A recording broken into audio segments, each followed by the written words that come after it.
লেবাননে ইরানি দূতাবাসে কোনো ধরনের হামলা হলে বিশ্বজুড়ে ইসরায়েলের সব দূতাবাসকে নিশানা করে হামলা চালানো হবে বলে কঠোর হুঁশিয়ারি দিয়েছে ইরানের সশস্ত্র বাহিনী। বুধবার দেশটির সশস্ত্র বাহিনীর জ্যেষ্ঠ মুখপাত্র ব্রিগেডিয়ার জেনারেল আবুল ফজল শেকারচি এই ঘোষণা দেন।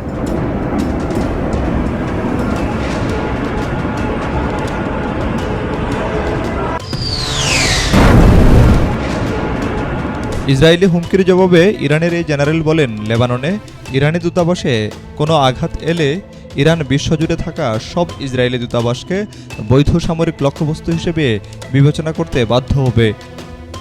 ইহুদিবাদী গোষ্ঠী কোনো আগ্রাসন চালালে তার পাল্টা জবাব দেওয়ার হুঁশিয়ারিও দেন তিনি।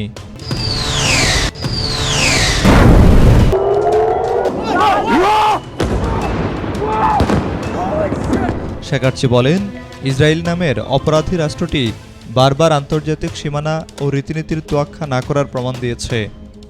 ইসলামী প্রজাতন্ত্র ইরানের ব্যাপক সক্ষমতা থাকা সত্ত্বেও আন্তর্জাতিক বিবেচনাবোধ এবং বিশ্বের বিভিন্ন দেশের সঙ্গে কূটনৈতিক সম্পর্কের প্রতি শ্রদ্ধা রেখে সংযম প্রদর্শন করে যাচ্ছেন।